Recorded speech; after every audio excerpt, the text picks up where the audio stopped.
Good morning, Edgewood Golf Shop. This is Greg. Hi, Greg. Can I get a 9 o'clock tee time? Sure, I've got 8:56 or 9:04. Well, I'm really looking for the 9 o'clock tee time. Well, we do tee times every 8 minutes, so we have 8:56 or 9:04. Okay, so why don't you give me the 9:04, but if we come at 9, can we start at 9 o'clock? Well, we can see what we can do. Okay, thanks. 2 days later, 8:30, phone rings. Yeah, Greg, we have the 9:04 tee time, but we're going to be there at 9 o'clock, and we're going to be a little bit late. Do you have something later? Sure. What time are you looking for? Well, do you have anything around 3? Well, we don't have 3. We have 2:56 or 3:04. Well, I guess the 3:04 will have to work. 3:04 comes and nobody shows up, Matt Cook. We go through the whole process, and when he made the tee time, he asked me if I could call him if the 9 o'clock tee time opened up. How should I responded to that? Click. I did, right. I tell you, it's always fun sitting behind the counter and receiving some of those phone calls. We've had some dandies already. But you don't have any stories like that. You never answer the phone. You know what? Someone who may possibly is, we've got a special guest today. We have got Rose Creek's finest assistant, Kyle Jandro, today. Kyle is a Fargo product. How are you doing today, Kyle? I'm doing wonderful. How are you guys doing? Things are going well outside. We're getting to the beginning of March now, and we're looking out, and we look like we are very, very far away from seeing the first tee time. So it's getting a little frustrated as we're sitting here. It's another snowy Friday here in Fargo, North Dakota. We are experiencing a little bit of a heat wave. I think we're above single digits now anyway, so it's a pretty pleasant day, I guess, in March. Matt Cook, I was so concerned about you during our last podcast. You never said a word, really, and you were the beautiful Augusta green shade. Are you feeling any better, or is it really you? Are you really here, or are you not here? I was able to manage and get through last week. It was a tough one, but being the strong person I am, I was able to trudge through that, and I am feeling much better. I'm on the road to recovery anyway, and so it was great that you and Mike McFeely were able to kind of take the show and did nice work out of that. So, Matt, do we have that podcast online yet? He left it to his assistant to finish that project. We're still in the editing process. We should have that out in the very near future. I know we've got a lot of Sophie people. was busy this week and couldn't set it up for you on your home computer, or what's going on? My daughter Sophie was preparing for her big musical debut tonight, and so she had a lot of stuff going on. So we've got that. We should be launching that early next week. So welcome to What's My Tea Time podcast. Again, my name is Greg McCullough, joined by Matt Cook, and our special guest is Kyle the Ghost Jandro. Is that what we're calling him now? There was a little inside joke before we got started. Welcome back, everybody. This podcast is about golf, although we're looking outside, like Matt said, and it's looking not a lot like golf right now. Hopefully the weatherman comes through a little bit better than he has. Yeah, even driving in from, I live east of here about 30 miles, and from basically almost Detroit Lakes right now all the way to Fargo, they have had bulldozers going 24/7, pushing snow off the edges of Highway 10, just pushing it back deep off the road, I think. And I'm like, wow, we should be getting close to where we start seeing some melting here pretty quick. And they look like they're preparing for more and more snowfall. So it's a little scary, but things can change quickly around here, so maybe we can still see a mid-April opening. We'll see. Well, let's hope so. Let's talk a little bit about, we have some local players that are playing some professional golf. Tom Hoagie is obviously playing. He's made a couple cuts. He's playing this week at the Honda. Amy Olson, Matt Cook. You are a constant sleeper, so I'm sure that you were, in bed for 3 or 4 hours before that she came on last night. But this is round 2, and we're doing this podcast. We'll see how it differs from right now when she's in the lead. She's actually in the lead to how she plays this weekend. But Tom's playing golf. Amy Olson's playing golf. Natalie Roth is still playing golf in Arizona. So we have 3 people playing golf. If there's anybody out there that that's playing golf that you'd like us to check on, please let us know. I was looking at the Monday qualifying for the Honda. 156 guys, 4 spots, which is not a great ratio. As you go through the list, 23 PGA Tour winners, 3 Ryder Cuppers. Kyle, how'd you like to play a Monday qualifier at that field? I would rather caddy. I wanted to know how many people would actually finish those days.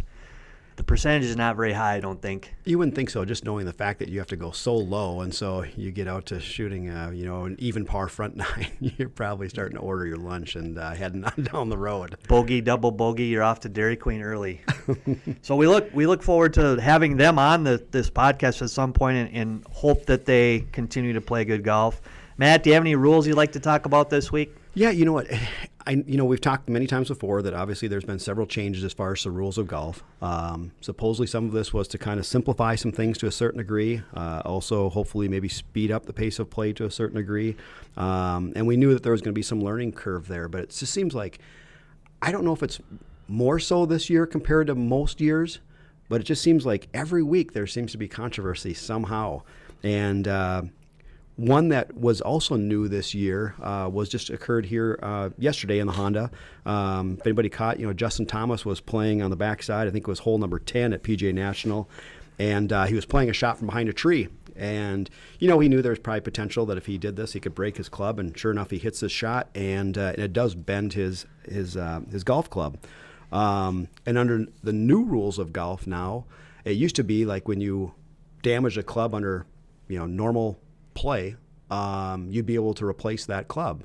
In this case, now the rules, according to Rule 4.1b3, does not allow a person to replace a damaged club, any longer. And so therefore, Thomas knew he wouldn't be able to play that club any longer. He could kind of tell visually looking down that the loft was probably likely changed as well as the shaft being bent. And so, he had no idea of how that ball was going to react if he did try to play that club, or maybe even potentially create some injury possibilities if that club breaks during that swing. And so that's something that was kind of new, and I guess I wasn't aware of, as I haven't went through everything as far as the new rules of golf. But it's another one of those rules I'm not so sure I entirely agree with. I'm not quite sure what the intent was there, but that was one of a few I think of recently that... Kyle, have you ever broken a club playing golf? Yes, multiple times. On purpose? During a tournament, no. Okay. How many clubs end up in your garbage can out in front of your pro shop at the end of the day? You know what? Do you ever have we any? see probably more so, I think, even like on the driving range. And I don't know if it was necessary. It could have probably been You on got frustration. some really hard range balls, Matt. I tell you, it's surprising when you even go on the range. I don't think most of those that have damage on the range were probably out of frustration or anger. But I tell you what, I have seen club tossing even on the driving range before. But I do get several clubs every year that come on into me that are in two pieces, and it was not caused by, trying to hit a shot around a tree or something like that. It was definitely done by anger. The other thing I've also had is several people calling saying, "Yeah, do you guys go through your ponds out there? Because I've got a wedge out there that's out in the middle somewhere." Still have that guy who's got that whole set of clubs at the pond at number 9 at Edgewood that we talked about in our last podcast. So there's a lot that, we have a number segment, so we're kind of talking about golf clubs. Kyle and Matt, how many golf clubs a year do you suppose get lost in a year in the U.S.? Well, I tell you, we compile quite a grouping of golf clubs Lost both here now. and at Lost. Prairiewood. Lost clubs. Lost clubs. Yep, and it's surprising how so many don't come back to look for them, which means they must not be playing a lot of golf. But in the entire country, lost golf clubs last year. Each year they have, and it's not a Right. they kind of extrapolate it with 100,000. Not even close. No, I was going to guess more. Million? 5 million golf clubs each year get lost. Wow. Goes How come am I along- not selling more golf clubs? Goes along with the 600 million golf balls that get lost. So we have 5 million golf clubs and 600 million golf balls. I'll ask the question again. Where do they all go? I've got 75 here. I don't know how many clubs there are in the United States, but I'm sure I've got 75 golf clubs here. That is a lot of golf 5 clubs. million. That's surprising. Yes. 5 million. I guess that's how some of those places, maybe like Second Swing and some of those others, stay Right. in business. They keep selling used Crazy. golf clubs that have been turned in. Crazy. Any other rules you'd like to talk about this week, Matt, or anything? The one, obviously, that a lot of people probably just recently saw was an incident that occurred with one of our local players, Amy Olson, in what they refer to as backstopping, which, I guess I'm a little naive because I didn't probably know the rule as well. I know as far as from an etiquette standpoint, and of course from just on the competition side, that if I had a golf ball that finished near the hole and I had playing partners that were going to be playing a shot next, maybe chipping up or hitting her pitch shots, I would certainly probably try to go up and mark that ball if I was in close relation to the green, just thinking that, I don't want them to be able to hit that golf ball and maybe aid them. But I was a little surprised when last week when Amy was playing with Area J, I'm going to say, because I'm going to struggle with her last name. Johnson. Yes, in right. in our world. And both players were off the green. And in that situation, Area just hit her pitch shot from off the green, and it was a little ways off the green. I don't know if it was 20 yards, 30 yards, what that was, but it was a little bit of a distance. And as she was going to approach the green, Amy had kind of waved her off because she was ready to play her shot immediately. Well, this little clip, I think, went viral, and there got to be a lot of really poor press, I thought, on the situation. And the thing I think that with the press is that it almost made it like this was like, the biggest moment, like this, like something like this has never happened before in golf, almost to a certain degree, when in fact I think it probably occurs quite regularly amongst the tours. And they just made it almost like there's a secret society or something, I think, going on, that there's this big collusion throughout the players. And I'm like, this isn't a team sport. If Greg, McCullough, Kyle, Jandro, and myself are playing on the tour together, I don't think we got together and said, hey, let's split paychecks and we're going to do everything we can to make each other win. And unfortunately, I don't think they were able to look at the total situation, since they are looking at such a small little segment of that, meaning that I think both players, have got the highest integrity, and I think many of their fellow players came to their defense as well. It was a situation, I think, where that hole, and maybe that entire round, was taking quite some time, but in particular that hole. So on the tee, they were waiting for a long time. On their approach shots to play to that green, they were waiting for a long time. So when they finally got up there, I think they were doing whatever they could to go ahead and maybe speed up so the group behind could finish. And in doing so, I think Amy just saw that, Area's ball wasn't in her line. It wasn't what she even thought was even in the way. I mean, we're trying to hold the shot out. And so she quickly got up and hit. Probably didn't hit the greatest of pitch shots, although she did have a tough lie. And it proceeded to hit Area's ball, and her ball finished close to the hole, and she won, therefore, and made birdie on the 18th hole. And, of course, right away then they thought, because of some of the gestures, Amy being kind of happy and did a little fist bump with Area, that made it look like, oh, look at that, there's collusion there. I mean, Area actually left their ball there to help Amy, and Amy agreed to that, and da-da-da. And next thing you know, they had a lot of nasty comments all over social media. So backstopping is one as far as a new rule. Like I said, that I guess I was a little bit naive, as probably Amy and maybe Area was to a certain degree. You see it more and more on TV just because more and more golf is being televised. Rules official was right there. LPGA deemed it was not a breach of the rule. Let's move on. The whole deal was, in my opinion, blown up. Like you said earlier, a snippet of a small round of a small thing happening. Let's just move forward. Amy this week is going to play great again. Hopefully she can kind of hang on and see what happens. It'll be interesting. Kyle brought up earlier the players behind her. I mean, she's got the 1, 3, 5, 6 number of players in the world right behind her. So we hope Amy has a great weekend, and hopefully when she comes back to Fargo, if she ever comes back to Fargo, we can have her on and we can talk about her first LPGA victory.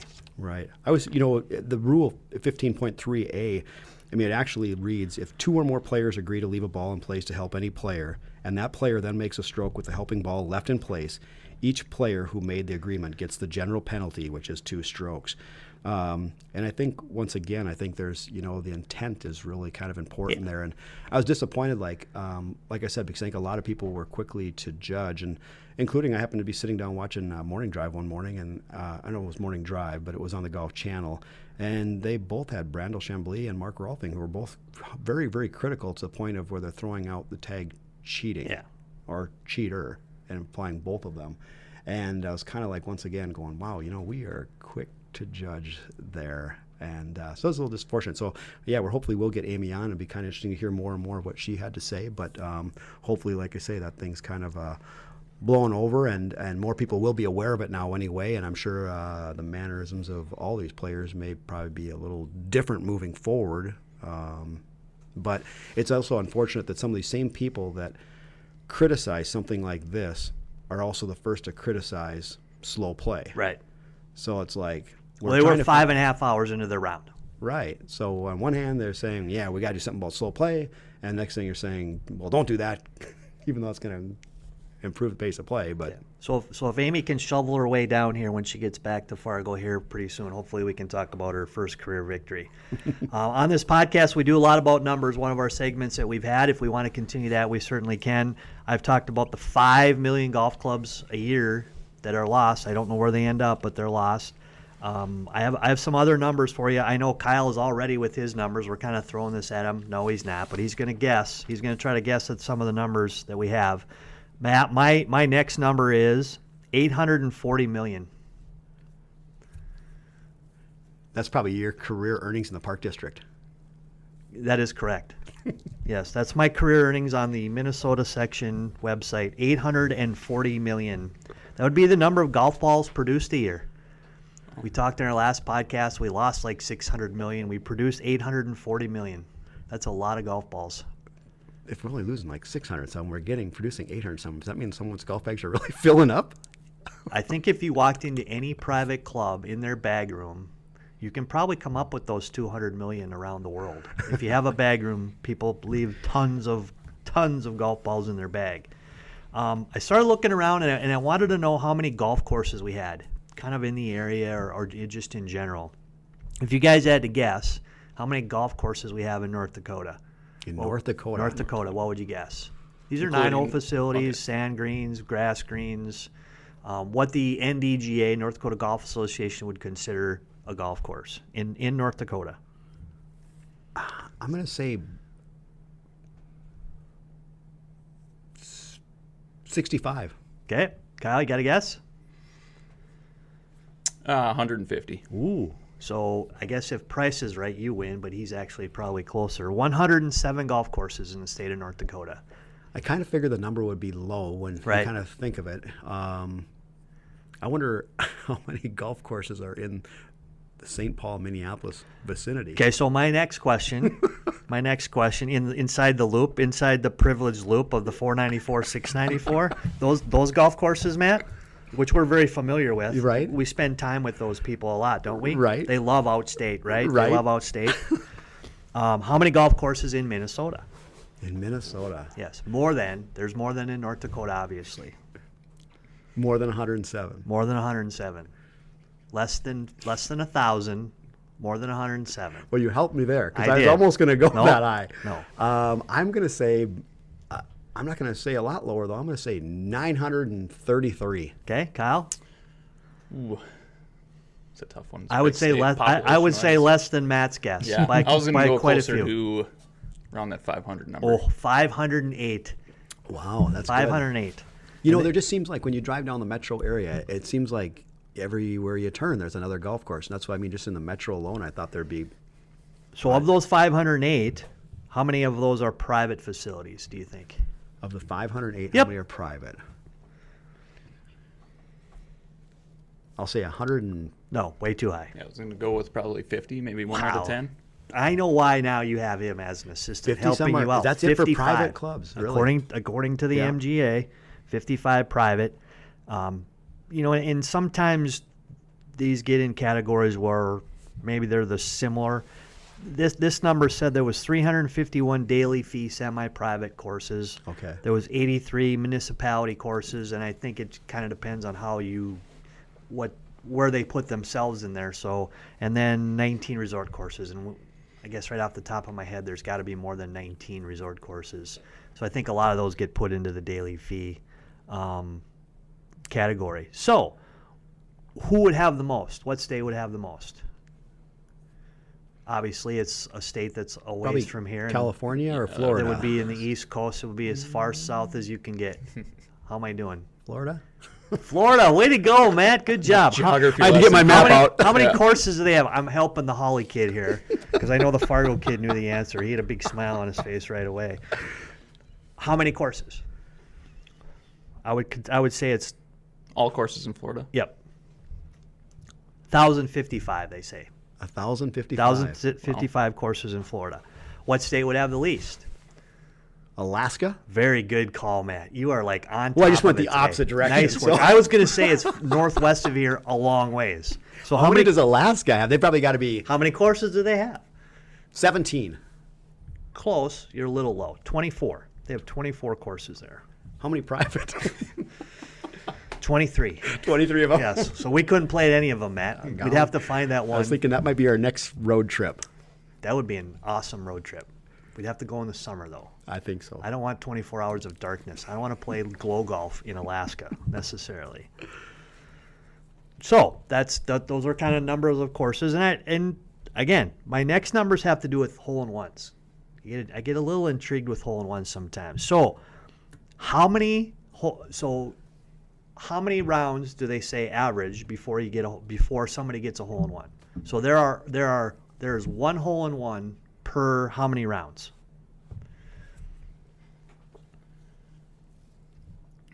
And I thought this number was low. I thought this number would have been a little bit higher.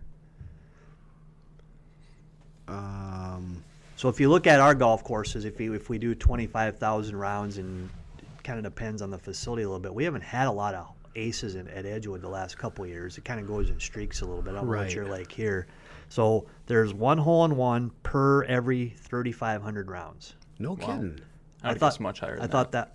Yeah, that's what I'd have said too. You know, I would have said I would have said, probably 8. I think I've read stats where they've said that the odds of getting one are like, what is it? That's my next one. I think like 1 in 12,500 roughly. Right on the button. Okay. That is right. I think I've seen that a few different places, and so. How about tour pros? Odds. Is that down to probably 1 in maybe. Well, if Matt's playing 1 in 4. Nice work. 1 in 4. Nice work. Every 4 rounds. That means at Bandon. How many hole-in-ones did he make at Bandon? Kyle, I already told you I need you. You don't need to. You don't need to Nice suck up. work. That was good there. I would say tour pros. I think it's going to drop substantially. I would say even like 1 in. I'd even go like 1 in 3,000. Close. 2,500. Okay. 2,500 to 1. So Okay. that's good. And they're playing.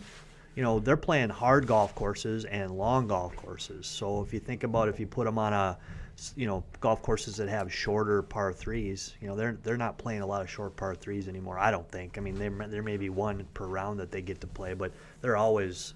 I mean, even though it's 189 yards and they're like Kyle and they're hitting pitching wedge or sand wedge or something like that, they're still pretty long holes and on a hard golf courses. So Speaking of like tough and long holes, what do you think the longest hole-in-one would probably be? that's a great question. I think I've read this. Have you? I think so. I'm gonna guess like 450. I'm not positive. I think this was actually occurred in Colorado, and I think I don't know if this is verified though, but I think it's 517 yards. Oh wow! Because I believe there are 4 verified hole-in-ones on par 5s. Wow. On Really? record. Yeah, that's what I think I remember reading one time, which seems crazy. I mean, 517 yards. I understand Colorado, so maybe what is that? They're all Is that high like, anyway. Is that like man. That's the only 320 difference. yards They don't only even then? they don't even know if they made it or not anymore. Now it's legal though. Now it's legal. Yeah. That's right. So Man. Well, we were talking here in one of our other episodes about some of those long tee shots, like I told you about 450, 460. There's a lot of guys that do over 400, so I guess it's not totally unlikely in Colorado and high elevation and maybe well, downhill. it could be a huge dog leg. Right. Could be something like that where the whole you could cut the corner and make it a little bit shorter, but 500 yards, that's pretty good. Got any numbers this week, Matt? You know, I've got one for you. So All right. And I apologize. I don't remember if you've thrown this one out already, so you might recognize this one. But Might have did it last week when you were in your coma. when I was under, yes, I was drinking my magic. Yes, your magic elixir. 100. This is one. See if Kyle can get this first. 107,915. How many water balls I have all year? That's Nice not work. true. You're playing a lot of golf. Yeah. Kyle's- Not really. Kyle has never ever found a penalty area. He hit center stripe fairway every time. Yeah, we played the scramble in Hazeltine. He hit Exactly. it like 300 to 310 right down every fairway. Yes, you know. Think what we would shoot if we could do that, Matt. We'd Oh, be under 90, maybe. man. Was it 16 that's right on the water there? Yep. The only hole basically with water off the tee shot? Yep. I hit it in the water. Well, that's because you were trying to drive it on the green, though. Your playing partners, Matt Cook, in one of them, was right down the middle of the. What'd you guys make on that hole? Right down by the middle way? of the penalty area. What'd you guys make on that hole, by the way? It's a It's little a- short par 4, right, along the water at Hazeltine. It's demanding. It was a scramble, right? 3-person scramble, 3 pros. What'd you guys make on that hole? That was back in October. I can't can remember tell you I what had you for made on lunch. that hole. You made 5. You made bogey. Cost you some money, didn't it? It you made did. 5 there. We still end up tying for. You guys got the last check, right? Yeah, we tied for like. Was it eighth, Well, you guys ninth, were what? something? Did the Tied team for you second? play with cash? Did the team you play with cash? One swing. One swing was the separation, basically, I think. You know, we put it in play. We're going to make birdie just like they did, and we're tied with them. One swing. That's golf. That's golf. 107,915. Correct. No clue. That was the total number of rounds that we had recorded last year in the Fargo Park District. Good work. Golf and foot rounds between the 5 golf Ooh, courses. good work. Which, you know, is a lot of it. I wasn't as specific when I brought that up in our last podcast. I said 105,000. Okay. So you've obviously done a little more in-depth work than I I had some of my research team, Deanna Magnuson from the Fargo Park District, Thanks, Deanna. run some numbers for me. So thank you, Deanna. And so that was pretty impressive. And you know, last year was kind of a shorter season for us with the way the weather was very cold to start out with, and we had a later start. And then, of course, with October being very cold, so that was a lot of rounds of golf played in the Fargo Park District. And we do courses. appreciate everybody's support in the Fargo golf courses. We have a great system. We have great people. We have the people who support golf in the Fargo metro area, and we can't do a lot of the stuff we do unless we get your support. So we thank you. As you're looking outside today, we're not very far away from it. So keep in touch with us, and we'll give you some better deadlines, and not deadlines, but some. Hopefully soon we'll get going here. Do you have any other numbers, Matt? 800 million. 800 million. I just said that one. Golf balls produced. Okay, I've got another number. 800 million. Oh man, 800 million. And I'm talking in dollars. $800 million. Yes. $800 million. Revenue generated in the state of Minnesota. That's for great. golf. And that could be very well possible, but that's not what I was thinking of. Of course not. So I was reading something the other day, and they were talking about the 10 most richest golfers. All right. Oh. So this, I think, was net assets right now, currently. And they have got Tiger Woods' net worth at $800 million right now. I know at one point they had said, I think he was the first athlete at one time to go over like $1 billion or something like Yep. that, I believe. But so the way this magazine had put this together, so $800 million. This is a player with 80 PGA Tour wins, 14 majors. Arnold Palmer was second with $700 million. Yep. Okay, so that was pretty impressive. And of that $700 million, only 1.8 million Earnings? was made on golf course. I've heard that. You know, Yeah. You think of how many wins he had. It'd be interesting to take someone like, and they probably have this out there somewhere, but like take someone like Arnold and Gary, even Jack, and Snead and some of these others, and put what they did on the golf course into today's dollars to see what that would derive. Other notables in the top 10. I mean, Phil was third at $400 million. He's got 44 PGA wins and 5 majors. Nicholas was at $320 million. He's got 115 professional wins, 18 majors. And it goes all the way down to like ninth place is Jordan Spieth with $100 million.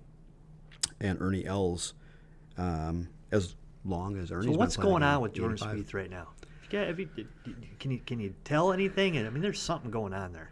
It's crazy because, he's had bad. a couple tournaments, I think, now that he started out really strong, like Yeah. first day, and then LA. it just seems to go. Psh. I remember, like, what was it, about 2 weeks ago or 3 weeks ago, I think in his final round he hit the cycle, think he had a quadruple bogey, a triple bogey, a double bogey, and a bogey all in his round and finished with an 81. And in our terms, he shot one over par, right? Because par is 80. He shot Right. 81 in our terms. Right. So, and I think he fired that particular tournament. I think his opening round was quite low. Did JB Holmes win? Yes. That was a tournament. He's still playing, I think, right? He hasn't finished Yeah, yet? he's That still was the putting day? out an 18. Yeah, he's still finishing on 18. Nice work. Any other numbers, Matt? That's all the numbers I have for All today. right, so I've got, we're going to go away from the numbers. I've got some terms, maybe golf terms, maybe not. And I would like you guys, Kyle and Matt, as you're sitting here, when I say this term, what's the first thing that comes to your mind? I put out on Twitter, when I say four, what does that mean to you? And I didn't get a lot of responses, but I got one response that says left. So we obviously understand that person maybe hits it left a little bit. I got another one that said right. So we obviously understand that person hits it right a little bit. And then I got another one that said idiot. Not really sure what that means. Not really sure what that means, but he's probably been yelled for at quite a few times. So here's my first word for you guys, right? When I say mulligan. Do-over. Never. Breakfast ball, right? Breakfast ball. Good. Mulligan obviously is the re-tee off the first tee. Albatross. Ace on a par 4? You guys ever had one? No. Kyle, you've had to have one. I have not had How many one. hole-in-ones have you had, Kyle? 4. Nice work. All here or like in college? Did you do one at a college event? Yeah, in Quintero. Oh, really? Which First one? Which hole? Is it 16 or 17? 16. Okay. Yeah, Cool. 16.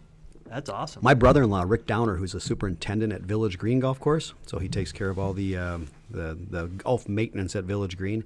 He had an Albatross. It used to be, at that time, number 5 at the Holly Golf and Country Club, which is no longer there any longer because that used to be on the west side of the river. They made some changes here some years ago. So number 5 was about a 260, maybe hard dogleg left. And there was just some trees that was actually at that time considered a lateral hazard to the left. So you could just stripe them right over those trees. The shot in a straight line was probably 240, 235, something like that. And I believe that might have actually even been in one of Holly's tournaments in a 4-person scramble. And he had knocked it in and made an Albatross. Wow, that's good. So I've never seen one other than that myself. I know that Dave Altpeter, who was the former golf professional here before I took over, I think had made one at the Meadows on hole number 3, I believe that is. And I think that was actually being played in a Pro-Am as well. Mm-hmm. I think Russ Nelson from Village Green actually was on the putting green. And he saw the ball roll. They'd already had the hole, the flag pulled, and the ball rolled right in the hole. And Wow. he made an ace on is that number 3, right? 4? 1, 2, 3, 4. 4. I'm sorry, number 4. Shorter par 4. Yep. Mm-hmm. Yep. So, have you had one before? I've had 2 actually. Albatrosses? Yep. Okay. I have 2 double eagles. Yep. Nice. Par 5s? Par 5s, yep. Okay. One in Cooperstown, North Dakota. It's a number 9's a par 5. It's, I think, 480 to 500 yards. And then I made one in a 3-man scramble in Fergus Falls. Used to be number 12. Very nice. Yep. So, yeah, I'm fortunate to have a couple of them there. The only That's- one I'm aware of out here at Rose Creek was Mason Kennedy on 12. Hold out with hybrid. Long par 5 out here. Now, I think we've had one, though, on 9 before, haven't we, I believe? 9's a shorter par 5 out here. I wonder what the odds of an Albatross are. It's got to be much, much, much, much less. I mean, because, Right. one, you got to have some ability to be able to hit the ball at least a ways, because Right. you're either doing this on a par 4 or you're doing this on a par 5, and so you're going to have to be able to reach the green in 2, which is not easy for a lot of individuals. So it really demands 2 very well striked shots. And Right. like I said, I think not saying that it doesn't maybe take some ability on a par 3 to make a hole in 1, but it takes a whole lot of, I think, ability Yeah, you to got to make get an lucky Albatross. twice, right? You got to hit it. Got to Well, get lucky twice. Yeah, you In got a to be able to row. hit. You got to be able to hit it out of your Gotta be like shadow. Matt Some par Cook. 3s are really short. And Got to be like Matt Cook. Got to be lucky twice or 4 times. 4 times. That's right away when you said, "What does 4 mean to you?" I thought children. I think we've got. I don't think we've had any at Edgewood on the new number 3. Excuse me, number 4. I don't think we've had any there, but I know Steve Murdoch, past assistant at Edgewood, I think has had one on number 16, which is old number 7 for sure. I think he actually has one on 13 as well. little shorter par 5. So they do happen once in a while. They're just not very. Yeah, the best one that I'm aware of too. A friend, Eric Galt, he was playing in the Pine to Palm. Yep. During match play portion of the tournament, ties this guy after 18 holes, and they go playoff, but they're in, I don't know if it was consolation or if it was flights or whatnot. So the playoff hole is actually hole 7, the par 4 up the hill. Competitor hits up, tee shot, and Eric hits it a long ways. Hits a beautiful drive up to the green over the bunker, walks up there and made it. First playoff hole. Looks Match back play. at the guy in the fairway, you don't have to hit. Thank you very much. You have a great day. Wow. That, I mean, I think with equipment and with the players today, I think, we're sending it a lot farther than we used to. That wasn't that long ago either, though. But I mean, that takes Still, a yeah, long 10, that takes a probably long 10 years. tee shot on 7 to be able to fly that bunker. That's all uphill. I know it's not a long hole, but still, that's a good hole in one. So, Kyle, did you ever play in the Pine of Palm? Yes. What's the best finish you had? I think I've only made it to the round of 32 in championship. Okay. Yep. Lost Matty? something there. I never played in the Pine of Palm. I've never played it What? ever. No, I know it. It was just kind of weird. Too far away from you? You couldn't walk from Holly to DL? What? No, I'm not, and I'm not giving you the sob story here. I played in quite a few tournaments, but a lot of it was on the weekends. It seemed like when I started working, like at a pretty early age, I'm not so sure at that time. I didn't even start at 15. I worked in the golf industry ever since then, and I just never took that off to even play in it. It's something I look back now, and I don't know what my priorities were then, but I look back now wishing, man, it looks like so much fun That that I really miss surprises me. that. I would have never believed that you didn't. You never played in it. Yeah. I've enjoyed watching. My son's played in a couple years now, Sure. so it's been fun to go down and watch that. And I'll usually try to see if I can't sneak away from here from an afternoon or something like that to watch some of our staff that's played it and had some great success. And even though Kyle hasn't had success in that, a little history lesson, do you know that Kyle Jandro is a state champion? What kind of state champion is he? Oh, we're Oh, talking multiple sports. Well, multiple stories probably. All right, well, let's hear it. No, I'm just kidding. Hockey and golf. Wow. Yeah. So golf, individual or team or both? Both. What year was that? 2009. And who is on your team? Oh, that year, Tanner Jones, Bobby Reuter, Good team. Koi Popacek. Okay. Who else do we have? Where was the state tournament? Did Adam And Cronis Hankinson. play No, then? Adam Oh, and really? Mason were graduated. Okay. So this was my senior year in 2009. So what did you shoot at Hankinson? Oh, first day was blowing 50. Right. And I think I shot 79, and I was tied for third. Yep. The lead was at 78. So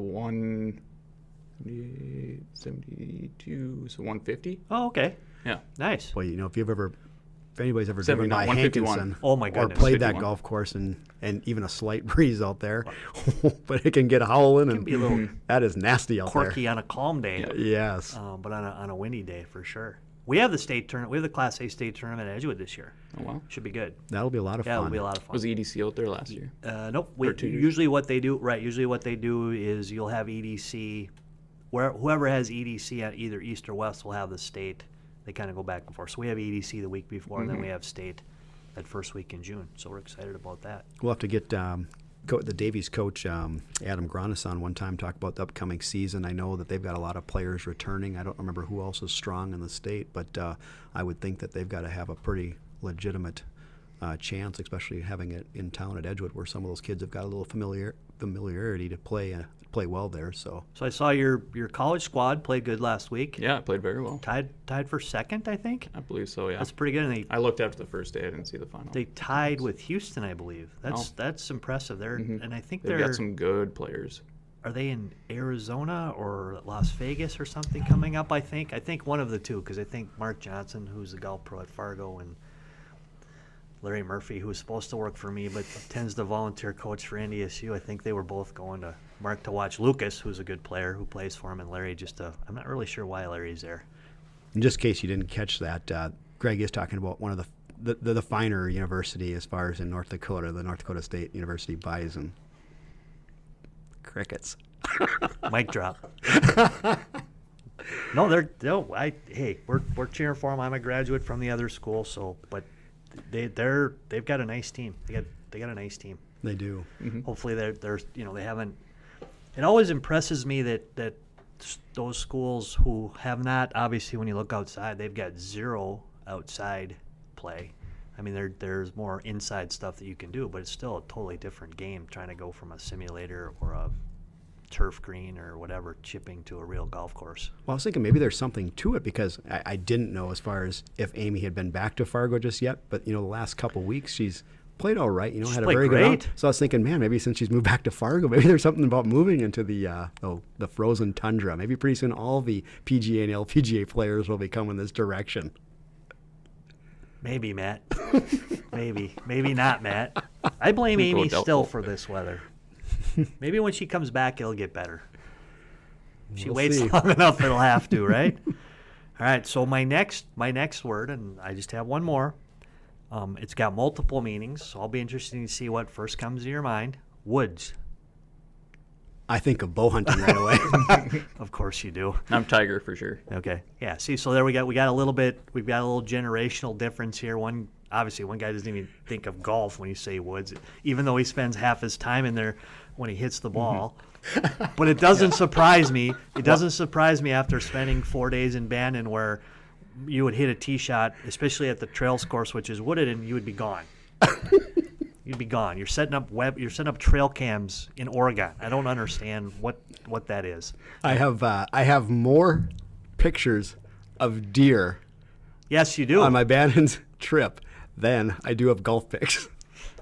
Just wrong, Matt. That's just Matt actually sets up his deer stand and finds his probably one right next to his stand. I don't believe I would believe it for sure. That's not right. And again, Tiger. I was interested to see. My thought was you're going to say where you hit your golf ball, Woods, and I figured Kyle would go Tiger, just Well- generationally. That it would be accurate both directions, I guess. So Kyle, have you played any golf this winter at all, or I have not gotten the chance to go to warmer climates. kind of like the rest of us? You're just yeah. kind of sitting inside, ready for the March. Today's March 1st. Yeah, Wow. not too much longer. What else should we talk about, boys? we should talk about Bandon down the road, and what a great trip that is. Maybe Yeah. we could get Shu from Bandon, the Yep. director of happiness, on and see how things are going out in Bandon. See Yeah, what he's, I've been fortunate enough to be there 4 years in a row. I really like it there. It's I don't necessarily want to go overseas and play. I'm not saying that will never happen, but going to Ireland or Scotland would be fun, but it's not a priority of mine. I kind of like staying in the States, and Bandon Dunes Resort in North Bend, Oregon is a pretty cool place. There's not many places you can go and play. They have 4 18-hole facilities, all in the top 12, basically, in the country, and it's a pretty cool place. Yeah, that's phenomenal. I mean, to have that good of golf and that quality of golf and that many golf courses all under one umbrella. Yeah, you're 5 minutes away from the first tee on any of them, which is the part that's really impresses me anyway. What else, boys? Anything else going on in your golf world? No, I think it's hard to kind of think about golf right now, but we've moved from the West Coast now to the East Coast, so we've started the Florida swing. We're getting closer to getting into the majors, which will be kind of exciting, and that seems like that starts like a whole nother step into moving into the summer here. And Always intrigues me when they go from POA to Bermuda, and then the different level of players. A lot of times people will say, well, how come he played so good on the West Coast and we haven't heard about him? Or how come you never heard about him playing on the West Coast and now he's playing good? And that Bermuda greens versus Poana greens, I think, is a huge deal for them. I mean, there's the Florida guys this week are just they're just killing it. And the guys that were maybe good on the West Coast that were from the POA greens they don't like it very much. yeah, I can understand where if you haven't played on POA before, where it might be a little adjustment for some of those and maybe they would prefer not to play on the West Coast as a result. But Some guys will skip it yeah, just because they don't like it. Bermuda's, from around here, if you grew up around here, Bermuda is just a total different animal for us. It doesn't even, it's a big leaf grass, it's sticky, it's grainy, it's all that stuff that we don't even think about around here. it was bringing back Bandon once again. That was kind of interesting, playing on a surface that is all ryegrass, and that's tees, fairways, and even the greens. And it's amazing how good I thought that surface was. Well, Old Mac is all, what am I trying to say? It's not rye. It's all, oh, man. Same with Chambers Bay when they played out there. Can't think of what it is now, the type of grass that they have. We're used to seeing it as long, rough, and Fescue? fescue. Okay. Old Mac is fescue. Oh, maybe that's what I was thinking. Is All the rest to- of it all fescue as well? then? No. I believe Bandon and Pacific have POA bent greens. Okay. And then Trails is probably more POA than anything. And Okay. but Old Mac is all fescue. Okay. Greens, tees, Right. everything. Yeah, Right. it's not a bad playing surface necessarily. Got kind of a bad rap at Chambers Bay, and they've since changed it now. And now I hear it's not going very well. So, we'll have to see what that entails. But the Florida guys right now they have 3 or 4 events I think in Florida. So the Bermuda guys will try to hit her pretty hard this month, which for like Tom would be a little hard. That's a difference. You wouldn't think it would make a difference, but if you try to make that transition, I think it's extremely hard. If you're playing Arizona and then go play in Florida, you're like, wow, what's going on here? Right. Yeah. You have any awards today? Well, do you have an award today? I do have one. Let's do your award first, because mine's not a good one. You know, it was kind of, you mentioned Monday qualifier earlier as far as in the Honda, and I think one individual that actually was a Monday qualifier, shot 65 in his opening round, which was 7 under, was Eric Compton. And that was kind of nice to see him back on the PGA Tour once again, or not, shouldn't be back on, but back to playing in a PGA Tour event. He spent a couple of years on the web.com. Eric had spent a number of years on the PGA in the past.